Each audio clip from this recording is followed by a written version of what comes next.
The notification came while I was rotating tires in the garage. My phone buzzed against the workbench. I wiped my hands on a shop rag and picked it up. The screen showed a group text from my mother. "We've agreed you're no longer part of the family. Don't come to any gatherings." Below it, a small heart icon. My sister had liked the message. I read it twice, 3 times. The words didn't change. 27 years of Christmas mornings, birthday calls, emergency loans, co-signed leases, insurance premiums, tuition checks. All of it reduced to a single text message and a thumbs-up emoji from someone who still owed me $8,000. My wife Rebecca came out to the garage carrying 2 glasses of lemonade. She saw my face and set them down carefully. "What happened?" I handed her the phone. She read it without expression. Her training as a psychiatric nurse had taught her to absorb information before reacting. After a moment, she looked up. "Do you know what triggered this?" "No idea." "Are you going to call them?" "No." I opened my banking app and started scrolling through automatic payments. My daughter Caitlin's car insurance, canceled. My son Derek's phone plan, canceled. The storage unit where my mother kept her late husband's belongings, canceled. My son-in-law Trevor's health insurance rider that piggybacked on my employer plan, canceled. 12 different recurring payments. Gone in 4 minutes. Rebecca watched without comment. When I finished, she picked up her lemonade. "How long until they notice?" "Storage unit payment processes tonight. The insurance companies will send cancellation notices in the morning. Everything else goes dark by Friday." "They'll call." "Probably." My phone buzzed. "Caitlin." What the hell, Dad?" I typed back, "Thanks for confirming. I'll cancel all the auto payments." Then I blocked her number. Rebecca raised an eyebrow. "That was fast." "They made their position clear. I'm just respecting their boundaries." "You're not upset?" I thought about it. Honestly thought about it. Anger would have been easier. Hurt would have been understandable. But what I felt was something colder, cleaner. "No," I said. "I'm not upset." She studied my face for a long moment, then nodded. "Good." We finished our lemonade in the garage while the sun went down. Neither of us mentioned the text again. But I could see her mind working, cataloging connections, identifying pressure points. Rebecca didn't do impulsive. She did surgical. Around 9 p.m., my phone started buzzing again. Unknown numbers. I let them all go to voicemail. After the 7th call, I turned the phone off completely. "Smart," Rebecca said from the couch where she was reading. "Let them marinate." "I'm not playing games." "Neither am I, but they are, and they think you won't fight back." "I won't." She looked up from her book. "What do you call what you did this afternoon?" "Respecting their wishes. They said I'm not part of the family. Family members support each other financially. I'm just adjusting to my new status." Semantics. Precision. She smiled. It wasn't a warm smile. "You're angrier than you think?" "Maybe.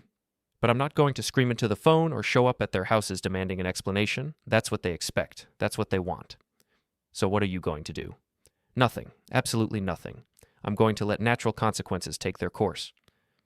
The voicemails started appearing in the morning. I listened to them over coffee while Rebecca made breakfast. Caitlin's voice, tight with barely controlled rage.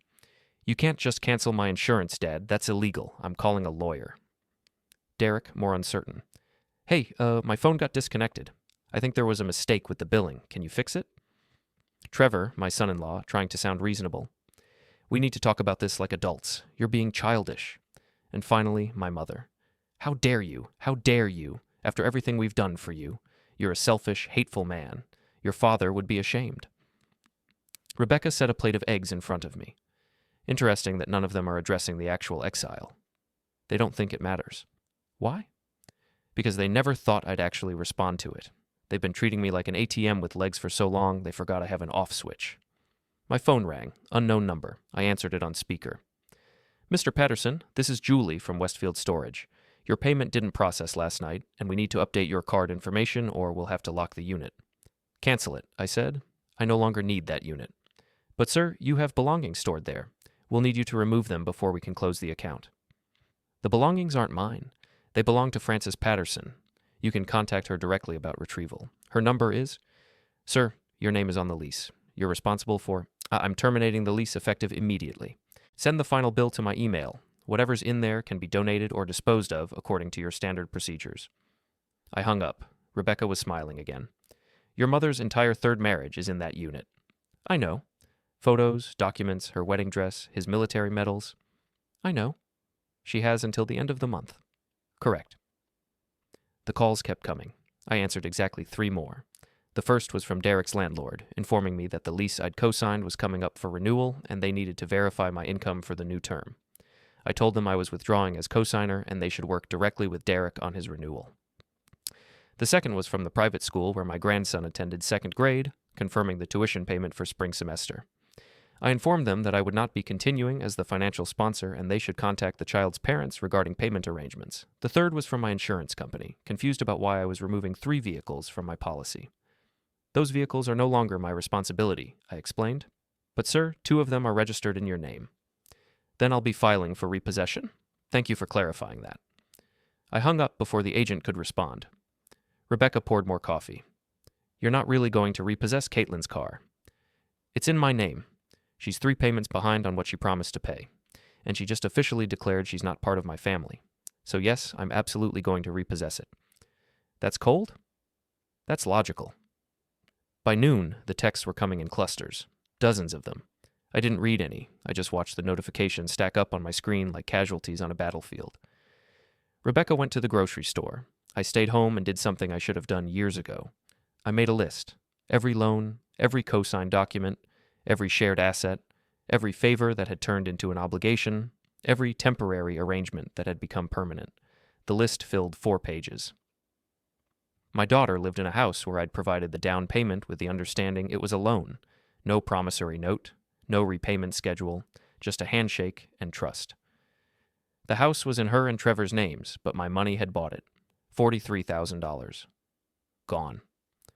My son drove a car registered in my name because his credit wouldn't qualify him for financing. He was supposed to make the payments. He'd made 6, I'd made 18, my mother's storage unit, her supplemental health insurance, her credit card that I'd added her to as an authorized user 5 years ago when she was temporarily between jobs. She'd run up $11,000 in charges. I'd paid it off twice. My grandson's private school tuition, $14,000 per semester. I'd paid for 3 semesters so far, with the 4th due in January. Trevor's health insurance, bundled with mine through my employer, $400 monthly. My sister's car repair from 8 months ago, $8,300. Still unpaid. Rebecca came home and found me staring at the list. She read it over my shoulder without comment.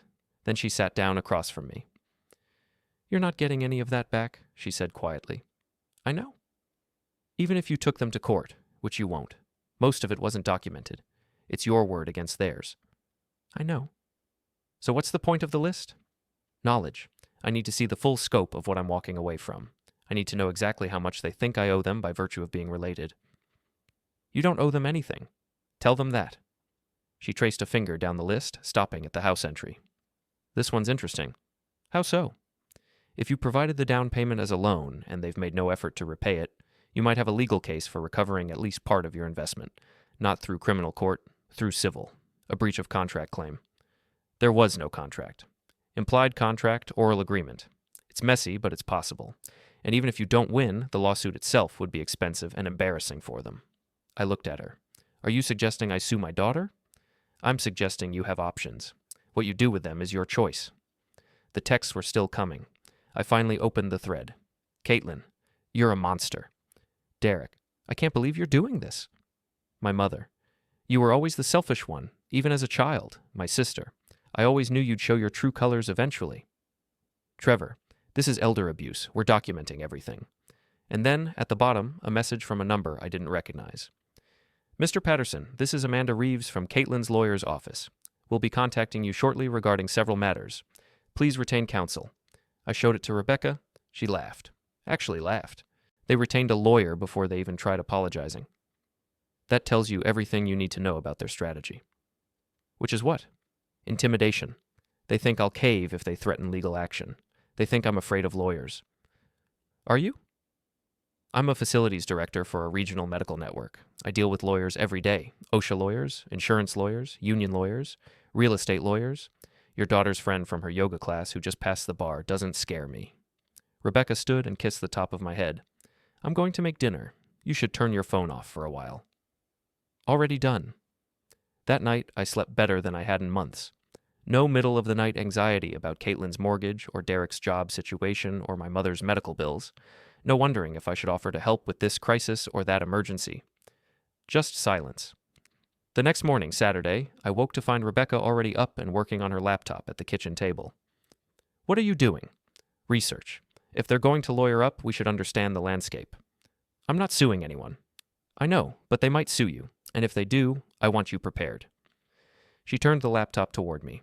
On screen was a legal advice form, several tabs deep into a discussion about financial elder abuse and adult children's responsibilities. Rebecca, just read. I read. The forum consensus was clear. Adult children had no legal obligation to support their parents unless specific circumstances applied. Incapacity, guardianship, certain state laws. Parents had no legal obligation to support adult children at all. Gifts were gifts. Loans without documentation were nearly impossible to enforce. Co-signed agreements could be complicated, but generally the co-signer had the right to withdraw from future obligations if they weren't the primary beneficiary. So legally, I'm in the clear. For the most part. The car registered in your name is yours. The house down payment is a gray area, but without written agreement, they'd have a hard time claiming it was anything other than a gift. The co-signed lease for Derek's apartment is the only real vulnerability, and even that can be managed if you withdraw as co-signer before renewal. Which I did yesterday. Then you're fine, legally speaking. But, she closed the laptop. But legally fine and actually fine are two different things. They're not going to accept this quietly, they're going to escalate. Let them. James, I need you to hear me on this. I've worked in psychiatric wards. I've seen what happens when people who feel entitled suddenly lose access to resources. They don't back down, they get more aggressive. You think they'll come here? I think they'll do whatever they think will work, and right now, they're still in the denial phase. They think this is temporary. They think you're having a tantrum and you'll come crawling back once you've cooled off. I'm not crawling anywhere. I know, that's what worries me.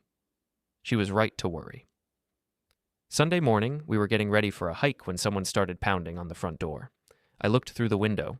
Trevor stood on the porch, red-faced and furious. Don't answer it, Rebecca said immediately. He knows we're home. The cars are in the driveway. So? Let him knock. The pounding continued. After a minute, Trevor moved to the window and started banging on that instead. James, I know you're in there. Open the door. I opened the door. Trevor pushed past me into the living room before I could react. Rebecca stepped between us immediately, her posture neutral but blocking. Get out, she said calmly. Stay out of this, Trevor snapped at her, then turned to me. What the hell is wrong with you? Canceling Caitlin's insurance? Taking Derek's phone? Are you insane? I'm respecting your boundaries. You made it clear I'm not part of the family. I'm simply adjusting my financial obligations to match that reality. That's not what that meant. Then what did it mean? He faltered.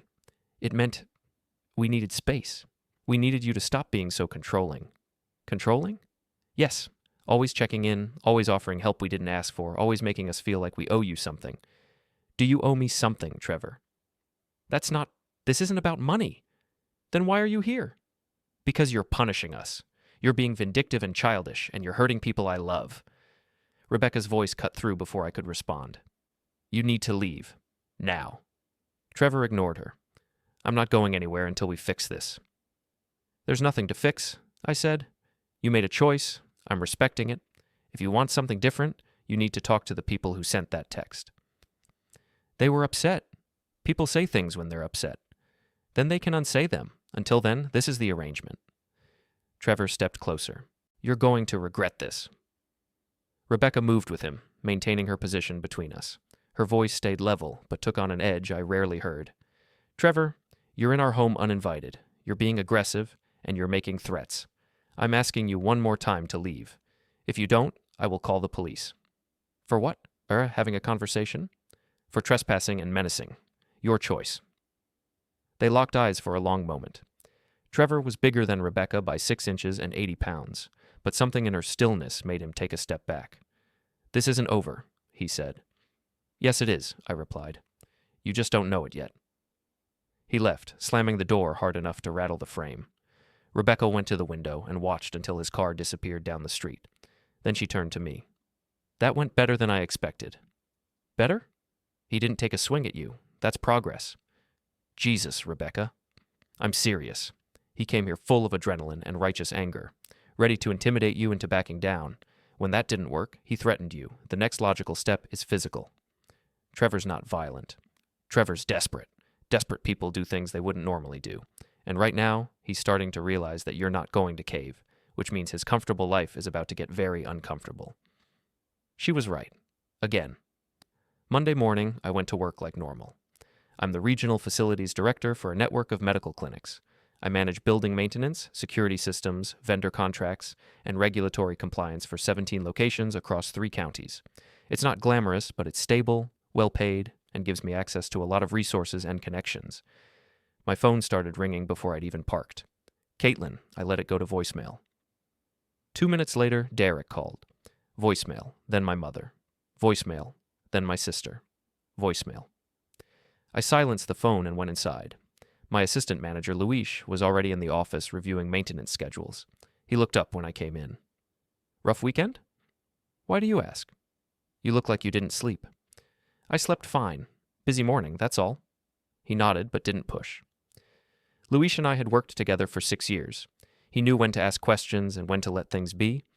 I spent the morning working through vendor contracts and scheduling inspections, normal work, routine work that didn't involve family drama or legal threats or emotional manipulation. It was peaceful. At lunch, I checked my voicemails. Caitlin, Dad, please, we need to talk about this. You're overreacting. Derek, hey, can you call me back? I really need to figure out this phone situation. My mother, your behavior is unacceptable. I'm giving you until Wednesday to fix what you broke. My sister, I can't believe you're doing this to Mom. She's 74 years old. How can you be so cruel? I deleted them all and went back to work. That afternoon, I got a call from my bank, a manager I'd worked with for 15 years on various business and personal accounts. Mr. Patterson, we have a situation I need to discuss with you. What kind of situation? Someone claiming to be your daughter came in this morning trying to access your accounts. She said there was a family emergency and she needed to verify some transactions. My jaw tightened. What did you tell her? Nothing. We don't discuss account details with anyone not listed on the account, family or not. But she became quite insistent, and we had to ask her to leave. Thank you for handling it properly. Of course, but I wanted to make you aware, and I wanted to suggest you might want to review your account security settings. Add some additional verification steps. I'll do that today. After I hung up, I sat in my office for a long moment, staring at nothing. They'd tried to access my bank accounts, not asked me for money, not requested help, tried to go around me entirely. Rebecca was right. They were escalating. I spent the rest of the afternoon implementing every security measure the bank offered. 2-factor authentication, verbal password, restricted access, alerts for any attempted changes. When I got home, Rebecca was in the kitchen chopping vegetables for dinner. I told her about the bank incident. She stopped chopping. They're scared. Of what? Of being cut off. Of having to actually support themselves. Of the consequences of their own choices. So they're trying to find another way to access your resources. It won't work. No, but they'll keep trying. And each attempt will get more desperate. Ugh, let them.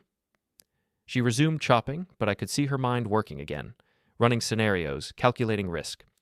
James, I need to ask you something, and I need you to answer honestly. Okay. How far are you willing to take this? I thought about it. Really thought about it. As far as it needs to go. Even if it gets ugly? It's already ugly. They made it ugly when they declared me exiled and then showed up demanding I continue funding their lives. I'm just following through on the natural consequences of their decision. And if they don't accept those consequences, then they'll learn a hard lesson about leverage. She smiled that cold smile again. Good, because I've been thinking about the house. While you're here, hit the hype button, don't forget to subscribe and support this channel with a like. And tell us below. Have you ever faced something like this? Tuesday morning brought rain and a certified letter. I signed for it at the door, water dripping off the mail carrier's hat onto the envelope. Inside was a letter from Amanda Reeves, attorney at law, on behalf of Caitlin Patterson Brennan. Rebecca read it over my shoulder while I made coffee. Immediate cessation of all retaliatory actions, she read aloud. Restoration of financial support, unlawful termination of insurance coverage, emotional distress, elder abuse. Wait, elder abuse? You're 52. I think they mean my mother. Your mother who sent the exile text in the first place. Logic isn't their strong suit right now. The letter went on for 3 pages. Legal jargon mixed with emotional appeals and thinly veiled threats. It demanded a response within 7 business days and suggested mediation to resolve the dispute. Rebecca set it down on the counter. This is amateur hour. How so? Half of these claims are nonsense. You can't unlawfully terminate insurance coverage for someone who isn't your dependent. There's no legal definition of retaliatory financial actions between adults, and the elder abuse claim would require them to prove your mother was dependent on your support, which would contradict their entire argument that you're being controlling. So I should ignore it? No, you should respond, but not the way they expect. She pulled out her phone and started typing. After a minute, she showed me the screen. Dear Ms. Reeves, thank you for your letter dated November 14th. I acknowledge receipt and respectfully decline mediation. The financial arrangements you reference were voluntary and have been terminated at my discretion. No legal obligation to continue support exists. If your client wishes to pursue legal action, I am prepared to defend my position. Regards, James Patterson. That's it? That's it. Short, factual, and completely unemotional. It gives them nothing to work with. I copied the text into an email and sent it to the address on the letterhead. Then I forwarded the letter to my own attorney, a corporate lawyer I'd worked with on facility contracts, with a brief note explaining the situation. He called back within an hour. James, this is nuisance litigation waiting to happen. Can they actually sue me? Anyone can sue anyone for anything. The question is whether they can win. Based on what you've told me, no. But defending yourself would still cost time and money. My advice? Document everything. Keep all communications. Don't make any verbal agreements. And if they do file, we'll counter with a motion to dismiss and possibly malicious prosecution. That seems extreme. So does sending your father a letter threatening legal action because he stopped paying your bills? They escalated first. We're just preparing for the logical next step. After I hung up, I sat in my office staring at the wall. Part of me, a small, stupid part, wanted to call Caitlin and ask what the hell had happened. When had I become the enemy? When had setting boundaries become abuse? But I knew the answer. I'd been the enemy for a long time. I just hadn't realized it because I'd been too busy being useful. My phone buzzed. Luis. We have a situation at the Northside Clinic. HVAC system is down. Vendor says it's going to be 3 days for parts. I pushed family drama out of my head and focused on actual problems with actual solutions. Get me the vendor on the phone. 3 days is unacceptable. We have patients who need climate control. There's got to be a workaround. The next 4 hours disappeared into logistics and problem solving. By the time I looked up, it was past 6 p.m. Rebecca had texted to say she was working late shift at the hospital and would grab dinner there. I stopped at a diner on the way home and ate alone at the counter, watching rain streak the windows. My phone buzzed. Unknown number. I let it ring out. Voicemail notification appeared. I listened to it in the truck. My mother's voice, shaking with rage or tears or both. They locked my storage unit. Everything Robert left me is in there. His medals, our photos, my wedding dress, 40 years of memories. And you don't even care. You don't care about anyone but yourself. I hope you're proud. I deleted the voicemail and drove home. The house was dark and quiet. I changed into dry clothes, poured a beer, and sat on the couch in the living room with no lights on. My phone lit up. Derek calling. I answered. Dad? Yeah. Can we talk? We're talking now. Silence. Then, in person. Can I come over? Why? Because this is insane, Dad. This whole thing, I don't understand what's happening. One day everything's fine, the next you're cutting us all off like we're strangers. You declared me not part of the family. I'm just honoring that decision. I didn't send that text, but you didn't object to it either, and you liked Mom's follow-up where she called me selfish and hateful. So yeah, Derek, you might not have pulled the trigger, but you were fine with the outcome. More silence. I need my phone back, he said finally. Buy your own. I can't afford it right now. That's not my problem anymore. Jesus, Dad, when did you become such a hard ass? When my family decided I only mattered as a bank account. That's not fair. Fair? You want to talk about fair? I've given you $48,000 over the last 4 years. Car payments, rent, medical bills, that trip to Europe you just had to take. How much of that have you paid back? Silence. That's what I thought, I said. You never asked for it back. I shouldn't have to ask. That's the point. A loan implies repayment. But somewhere along the way, loans became gifts, became entitlements. And when I finally said enough, you all acted like I was the villain. Because you are. You're punishing us for being upset? No, I'm removing myself from a dynamic that doesn't serve me anymore. You wanted me gone? I'm gone. All the way gone. No half measures. But Goodbye, Derek. I hung up and turned the phone off. Wednesday morning, I woke to Rebecca standing over me with coffee. You slept on the couch? Didn't want to wake you when you got home. Liar. You were avoiding the bedroom because you knew I'd want to talk about yesterday. She was right. I sat up and took the coffee. Derek called, I said. And nothing. Same script as everyone else. This is crazy. You're being cruel. We don't understand. Give us back the money. Money's always what it comes down to. Always. She sat beside me. I talked to a friend last night, real estate attorney. Asked some hypothetical questions about the house situation. Rebecca, just listen. If you provided down payment funds with the understanding it was a loan, and you can demonstrate that understanding through emails, texts, or witness testimony, you might be able to file a lien against the property for the amount owed. That would destroy them. They tried to destroy you first. With that text. With the lawyer letter. With attempts to access your bank account. I'm just suggesting you stop pretending this is a family squabble and start treating it like what it actually is. Financial exploitation that you finally stopped tolerating. I drank my coffee and thought about Caitlin's house. 3 bedrooms, nice yard, good school district. The house I'd made possible.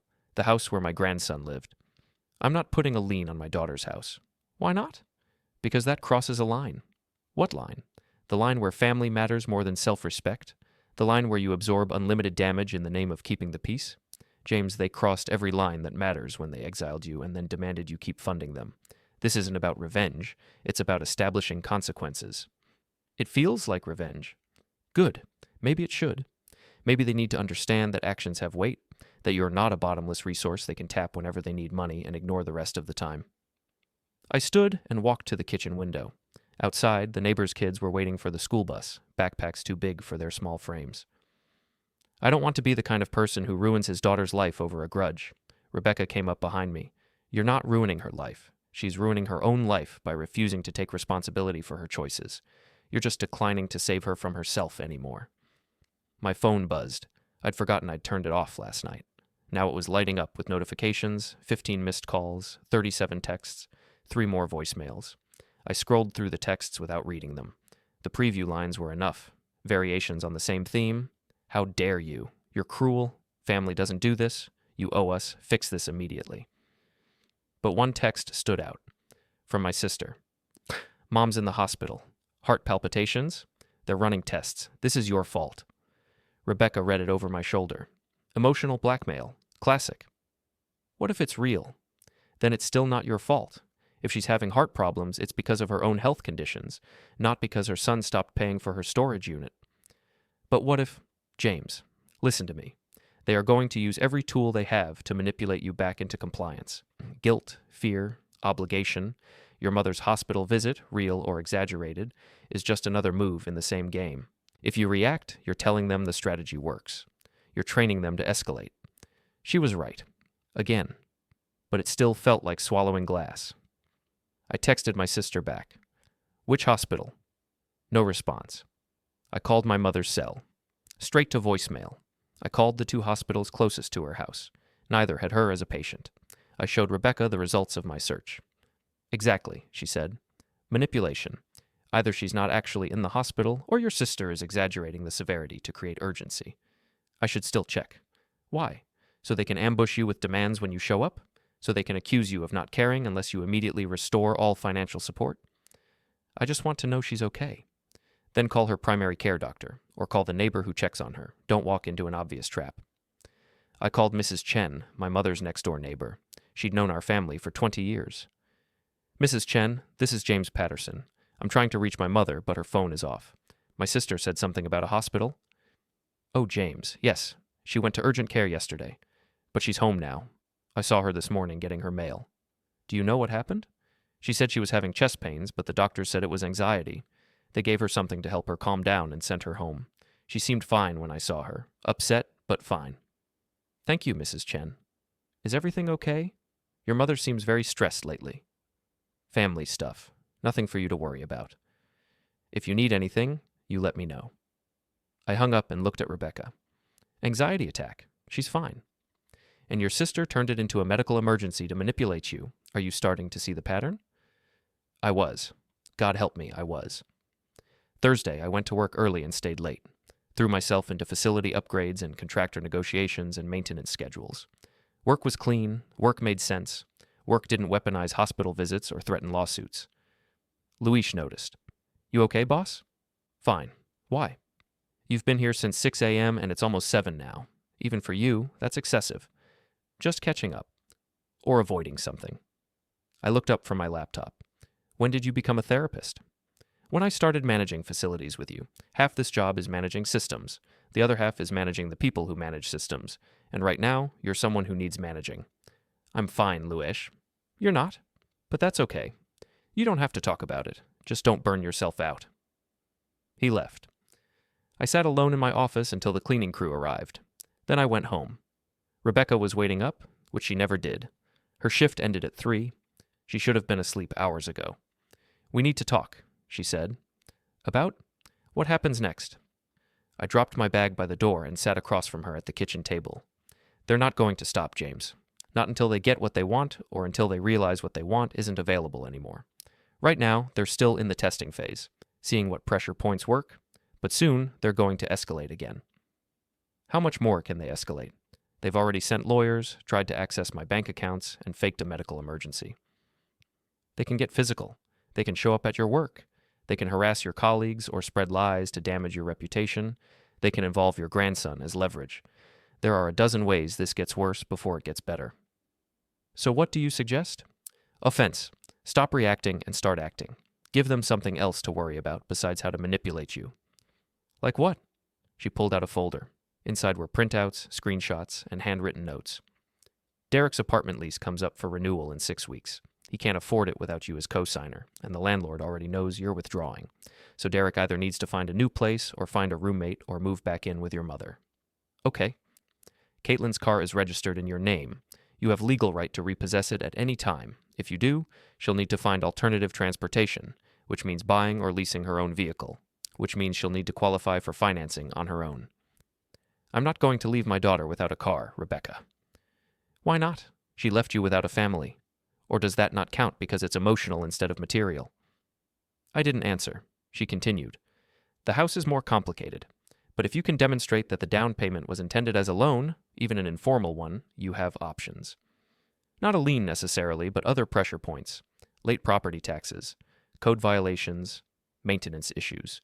You'd be surprised how many small problems become big problems when there's no one to call for help. You're talking about sabotage. I'm talking about consequences. They've been insulated from consequences for years because you've always been there to catch them when they fall. What happens when you stop catching them? They learn to fly, or they learn to fall better, or they learn they should never have pushed you away in the first place. This is cruel, Rebecca. No. Cruel is exiling your father from family events and then demanding he keep paying your bills. Cruel is trying to access his bank accounts behind his back. Cruel is weaponizing your grandmother's health to manipulate him. What I'm suggesting is justice. Fair, proportional, and earned. I looked at the folder of information she'd compiled. It was thorough, organized, and devastating in its implications. She'd mapped out every vulnerable point in my children's lives where my absence would create friction. When did you put this together? I've been working on it since Sunday. I knew this was coming. I knew you'd eventually realize that playing defense wasn't enough, and I wanted to be ready when you got there. You think I'm there? Aren't you? I thought about the texts, the calls, the lawyer letter, the bank incident, the fake emergency. I thought about 27 years of being taken for granted, reduced to a checkbook with legs. Yeah, I said finally. I'm there. Good. Then let's talk about Derek first. We spent the next 2 hours going through Rebecca's notes, identifying which actions were legal, which were ethical, and which were simply petty. We eliminated the petty ones. What remained was a strategy. Systematic, measured withdrawal of support combined with enforcement of existing agreements. Derek's apartment. I would send formal written notice to the landlord withdrawing as co-signer and releasing myself from any liability after the current lease term ended. Derek would receive a copy. What he did with that information was his problem.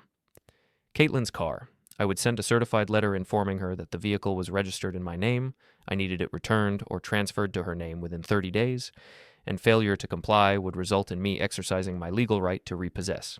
The house. Rebecca wanted me to pursue the loan angle. I wasn't ready for that yet, but I agreed to document everything I could remember about the original agreement. Emails, texts, anything that showed the down payment was meant to be temporary support, not a gift. By the time we finished, it was past midnight. Rebecca looked exhausted but satisfied. "This won't be easy," she said. "I know. They're going to hate you. They already do." "True, but right now they still think you'll come around. Once you start enforcing these boundaries, that illusion dies. And that's when things get really ugly." "I'm ready." "Are you, though? Because ready means accepting that your relationship with your kids might never recover. Ready means accepting that your grandson might grow up thinking you're the villain. Ready means walking away from who you've been for 27 years and becoming someone harder." I met her eyes. "I've been soft for 27 years. Look where it got me." "Fair enough." Friday morning, I drafted 3 letters. Professional, factual, unemotional. Each one clearly stating the situation and the required resolution. No threats, no anger, just consequences. I sent them certified mail, requiring signatures. Then I went to work and pretended everything was normal. It wasn't normal. By noon, my phone was exploding. Derek called 6 times, Caitlin called 4, Trevor called twice. My mother called once and left a voicemail so vicious I deleted it after the first sentence. I didn't respond to any of them. At lunch, I got a call from an unknown number. Against my better judgment, I answered. "Mr. Patterson, this is Lieutenant Sarah Michaels with the Sheriff's Department. I'm calling regarding a welfare check request we received from your family. They're concerned about your mental state and they've asked us to verify you're safe." "I'm safe." "Can you tell me where you are right now?" "At work." "Is there a specific concern I should be aware of?" "Your daughter claims you've made concerning statements about harming yourself. She says you've been erratic and unresponsive, and she's worried you might be in crisis." I closed my eyes. "Lieutenant, I have not made any statements about harming myself. I am not in crisis. I am, however, in the middle of a family dispute regarding financial support, and this appears to be an attempt to use law enforcement as leverage." Silence on the other end. Then, "I see. Can you confirm you're not in any danger?" "I confirm I am safe, employed, and sound of mind. If my family wishes to continue this dispute, they're welcome to pursue it through appropriate legal channels. But I am not a danger to myself or others." "Understood. I'll note that in my report. I'm sorry you're dealing with this, Mr. Patterson." "Thank you, Lieutenant." After I hung up, I sat in my truck in the parking lot, shaking with rage. They'd called the police. They'd weaponized my mental health to try to force contact. I texted Rebecca. They called in a welfare check. Her response came immediately. "Document everything, get a copy of the police report. This establishes a pattern of harassment." She was right. This wasn't family drama anymore. This was warfare. Caitlin arrived at exactly 9 a.m. I watched through the window as she parked and sat in her car for a full minute before getting out, composing herself, preparing her argument. Matthew was eating cereal at the kitchen table, still in his pajamas, oblivious to the warfare being conducted around him. Rebecca let Caitlin in. "Where is he?" "Kitchen." Caitlin pushed past her, saw Matthew. Her face shifted from anger to relief to something else. Guilt, maybe, or just more manipulation. "Baby, are you okay?" "I'm fine, Mom. Grandpa made pancakes." She looked at me. "You had no right." "I had every right. The school called me. You were unreachable. What was I supposed to do, leave him there?" "You should have tried harder to reach me." "I called, I texted, I tried Trevor. Nothing. So I did what any responsible adult would do. I made sure your child was safe." "He's my child, not yours." "Then act like it." Matthew looked between us, confusion spreading across his face. "Mom? Why are you yelling?" "I'm not yelling, sweetie. Get your things. Hey, we're going home." He gathered his backpack slowly, sensing tension but not understanding it. At the door, he turned back to me. "Thanks for the pancakes, Grandpa." "Anytime, buddy." After they left, I turned to Rebecca. That felt wrong. "Because you're letting them take him back to a home where they use him as leverage. But what's your alternative? File for custody? On what grounds?" "Neglect." "One incident? Good luck. You'd need a pattern. You'd need documentation over time. You'd need—" She stopped. "Which is exactly what we're building, isn't it?" "I'm not trying to take custody of my grandson." "You might not have a choice if they keep escalating." Friday, I spent the day at work, trying to focus on actual problems instead of family dysfunction. HVAC systems, elevator inspections, fire safety compliance. Simple problems with simple solutions. But my mind kept drifting to Matthew. To that moment in the principal's office when he'd hugged me, small and scared. To the way Caitlin had looked at me this morning, not like a daughter looks at her father, but like an enemy looks at an enemy. Luis found me in the maintenance tunnel beneath the main building, staring at pipes. Those pipes aren't that interesting, boss. Just thinking. About the family situation. How do you know?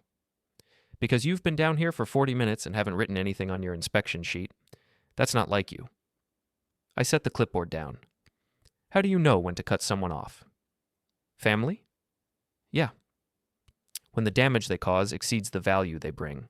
When every interaction leaves you worse than before. When you realize you're not helping them, you're just enabling destruction. That simple? That's simple.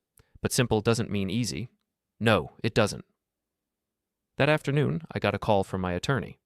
James, we have a problem. What kind of problem? Your daughter filed for a restraining order against you, claims you kidnapped her son, made threatening statements, and she fears for her safety. That's insane.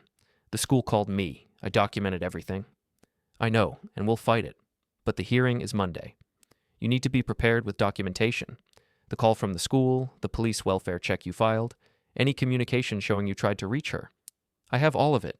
Good. Bring it. And James, this is going to get ugly. They're not playing anymore. That night, Rebecca helped me organize documents. Every text, every email, every call log, built a timeline of the entire week, showed the pattern of escalation, manipulation, and false claims.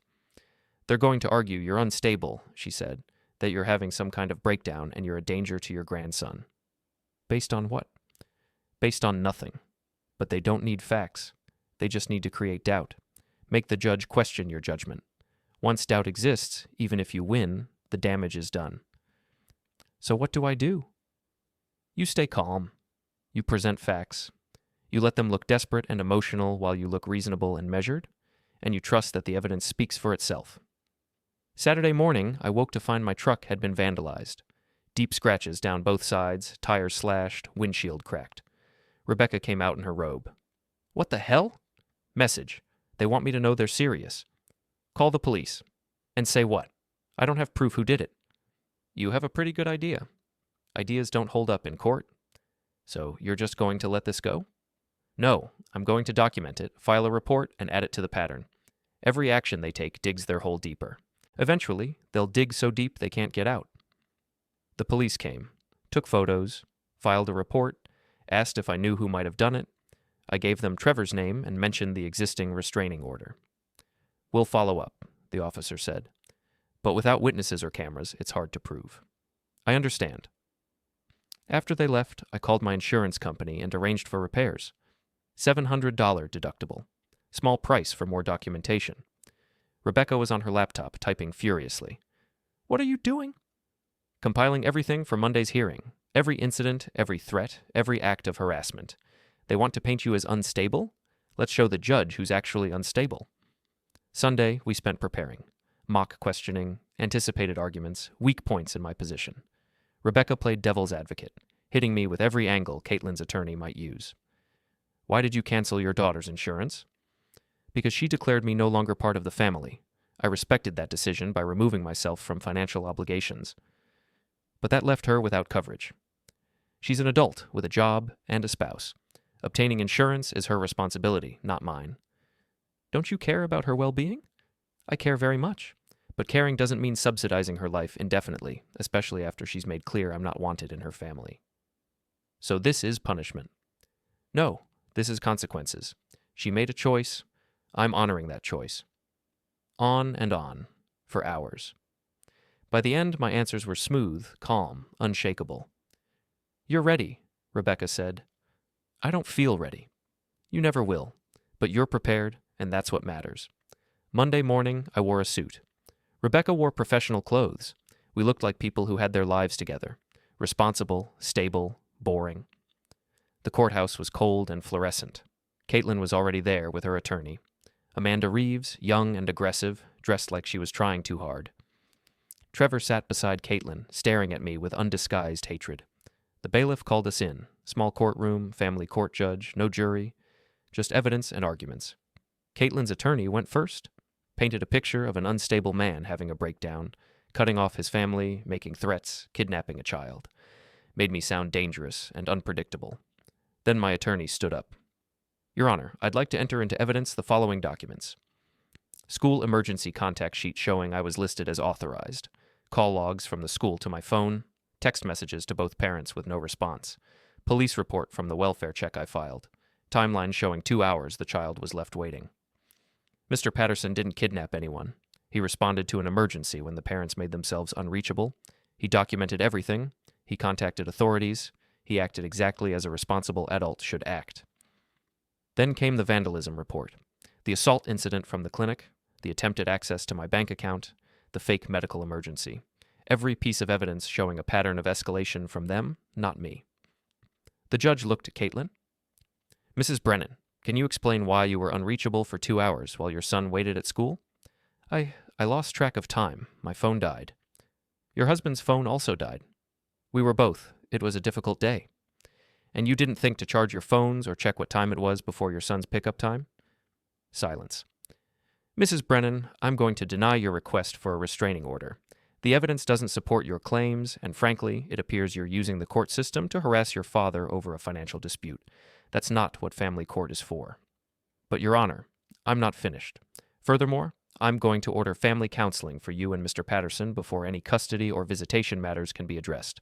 And I'm going to warn you that if you file another frivolous restraining order, I will consider sanctions. Caitlin's face went white. Her attorney looked furious. Outside the courthouse, Rebecca squeezed my hand. You won. Doesn't feel like winning.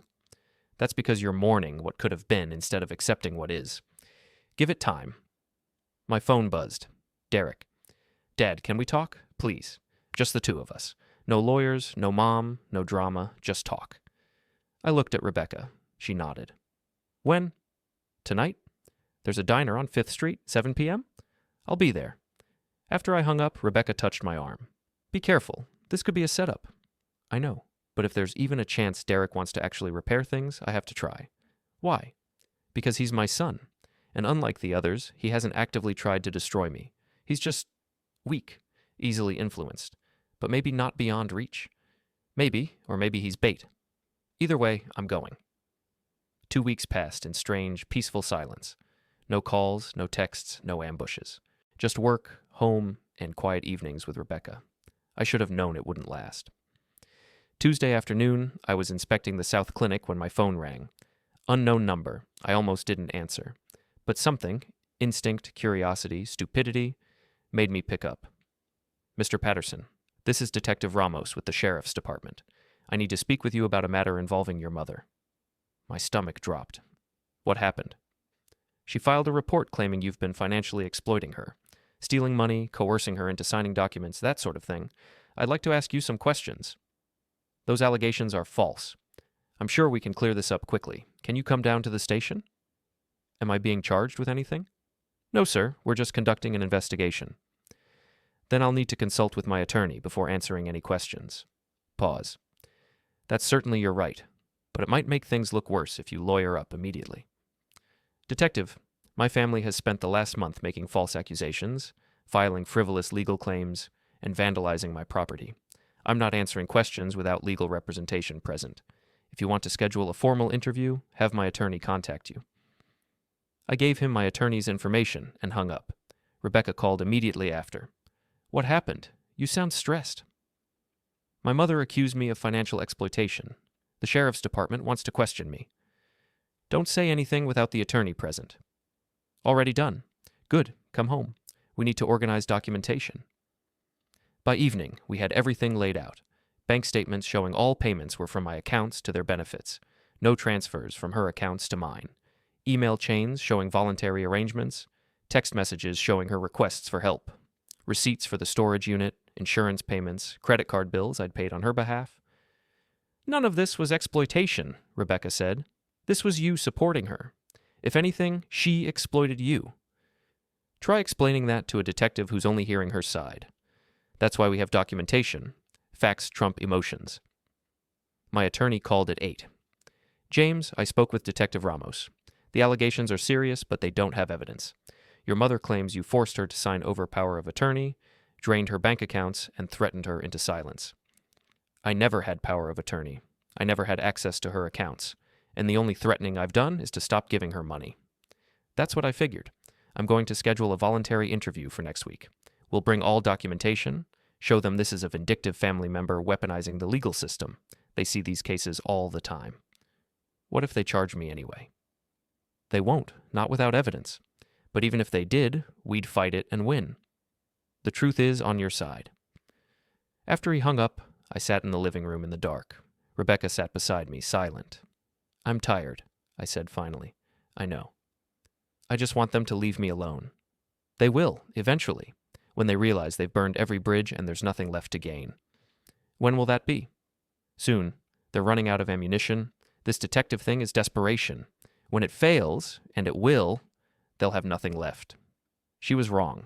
They had plenty left. Friday morning, I got a call from HR. Mr. Patterson, we need to discuss a complaint we received. What kind of complaint? Workplace harassment. An anonymous tip that you've been using your position to intimidate contractors and vendors. That you're creating a hostile work environment. That's absurd. I'm sure it is, but we're required to investigate all complaints. I'll need you to meet with me and the director this afternoon to discuss the allegations. The meeting lasted 2 hours. They asked about specific incidents, none of which had happened. Questioned vendors I'd supposedly threatened, who confirmed no such threats occurred. Reviewed my personnel file. Spotless record for 15 years. By the end, the HR director looked frustrated. Mr. Patterson, it's clear these allegations are fabricated, but the fact that someone went to the trouble of making them concerns me. Do you have any personal conflicts that might be spilling into the workplace? Yes, I'm in a dispute with my family over financial support I've withdrawn. They've been escalating for weeks. I see. Well, we're going to document that this investigation found no merit, but I'd encourage you to resolve your personal situation before it continues to affect your professional life. I'm trying. After the meeting, Luis found me in my office. That was bullshit. Agreed. Anyone with eyes can see you're a good boss. Fair, competent, professional. Whoever made that complaint was lying. Family can do that. Family shouldn't do that. No, they shouldn't. That night, I told Rebecca about the HR complaint. They're trying to cost you your job. Looks like it. That's a new low, even for them? Is there a bottom, or do they just keep digging? There's always a bottom. Question is whether they hit it before they destroy everything around them. Saturday, Derek showed up. Not at the house. He'd learned that lesson. At the grocery store where Rebecca and I were shopping. He intercepted us in the produce section. Looked worse than before. Thinner, hollow-eyed, desperate. Dad, please, I need help. I kept walking. Rebecca stayed between us. I lost my apartment. I'm staying with friends right now, but I can't keep doing that. You need to leave us alone, Derek. Just alone. Just to get back on my feet. I'll pay you back, I swear. How? You couldn't pay me back when you had a job and an apartment. How will you pay me back now? I'll figure it out. Please, Dad, I'm desperate. That's your problem. How can you be so cold? I stopped and turned to face him. Cold? Derek, I spent 31 years not being cold. I bailed you out of every problem, funded every dream, supported every failure. And what did I get in return? Exile, harassment, false accusations, my family trying to cost me my job. So now I'm cold, because warm didn't work. Warm just made me a target. I didn't do those things. That was Mom and Caitlin and Trevor. And where were you? Standing beside them, silent, complicit. You didn't lift a finger to stop them, so don't come to me now pretending you're different. You're not. You're just the version who thinks guilt will work where aggression failed. Please. No. I walked away. Heard him calling after me, but didn't turn around. At the checkout, Rebecca touched my arm. You okay? Yeah, I'm okay. That was hard. It was necessary. Same thing, usually. At home, I found a letter taped to the front door. Typed, no signature. You're a coward and a failure. You abandoned your family when they needed you most. Everyone knows what you really are. Everyone sees through your lies. You'll die alone and unloved, and you'll deserve it. I showed it to Rebecca. She took a photo of it. More documentation. For what? They didn't sign it. Doesn't matter. Pattern of harassment. Add it to the pile. I'm so tired of documenting everything. I know, but it's necessary. When this finally ends, when they finally push too far, you'll need this evidence to protect yourself. What if there is no end? What if they just keep coming forever? There's always an end. People get tired, people get distracted, people move on, or... She paused. Or what? Or they push so hard they break something that can't be fixed, something that forces authorities to intervene, something that ends this permanently. That sounds ominous. It's realistic. They're escalating. Each attempt fails, so they escalate more. Eventually, they'll cross a line that has real consequences, legal consequences, permanent consequences. You think it'll come to that? I think it's inevitable. Unless you cave, which you won't, or they suddenly become rational, which they won't, this ends badly for them. The only question is how badly and how soon. Sunday was quiet. Too quiet. Like the air before a storm. Monday morning brought the storm. I arrived at work to find police cars in the parking lot. Luis was standing outside, talking to officers. When he saw me, his face went pale. "Boss, don't go in." "What happened?" "Someone broke in last night. Trashed your office, stole equipment, left a message on your computer." Detective Ramos was inside, recognized me immediately. "Mr. Patterson, interesting timing." "I just got here. What happened?" "Break-in. Your office specifically targeted. Nothing else in the building was touched." "What was taken?" "Company laptop, some tools, files. But what's interesting is the message left on your desktop computer." He showed me a photo on his phone. My computer screen, spray-painted in red. "Family first. Pay what you owe." "Any idea who might have done this?" Ramos asked. "I have several ideas." "Want to share them?" "My family. Specifically my daughter's husband, Trevor Brennan, and possibly my son, Derek Patterson. They've been harassing me for weeks over my decision to stop providing financial support." "You have proof?" "I have a restraining order against Trevor for assault. I have documentation of harassment, vandalism to my personal vehicle, false accusations, and threats. I've been documenting everything." "Why?" "Because I knew it would come to this. I knew they wouldn't stop until someone made them stop." Ramos studied me. "You're either very paranoid or very smart." "Both? Probably." "I'm going to need copies of all that documentation." "I'll have my attorney send it over." The investigation took all day. By evening, they'd pulled security footage from the parking lot. Showed a figure in dark clothes, face covered, breaking a window and entering around 2 a.m. In the footage, the person moved with purpose. Knew exactly where my office was, went straight there, ignored everything else. "Looks personal," Ramos said. "It is personal." "Any of your family members have keys or access codes?" "No, but they know the building layout. Derek used to pick me up from work sometimes. He'd know which window was easiest to break, where cameras were positioned, how to move fast." "Think he did it?" "I think someone in my family did it. Whether it was Derek himself or he told someone else how to do it, either way, they're involved." Ramos handed me his card. "Keep documenting, and keep yourself safe. These situations can escalate fast." "I know." That night, Rebecca and I sat in the living room with all the lights on. Neither of us wanted to admit we were scared, but we were. "They broke into your workplace," she said quietly. "Yeah. That's federal territory. Workplace violence. Terrorism, technically." "Terrorism?" "Using violence to achieve political or social goals. In this case, trying to intimidate you into giving them money. If they can prove who did it, the charges would be severe." "Good. James, I need you to hear something important." "What?" "This is escalating toward violence. Real violence. Not just vandalism or break-ins. They're running out of options and getting desperate. Desperate people do dangerous things." "You think they'd actually hurt me?" "I think they're capable of it. Trevor already put hands on you once. Someone broke into your workplace. These aren't rational acts. These are acts of people who feel backed into a corner, and cornered animals attack." "So what do I do?" "You stay alert. You vary your routines. You keep your phone charged and with you. And you consider whether staying in this fight is worth the risk." "Worth the risk?" "James, what are you actually fighting for at this point? You've cut them off financially. You've established boundaries. You've documented everything. You've won every legal challenge they've thrown at you. What's left? Pride?" "Justice."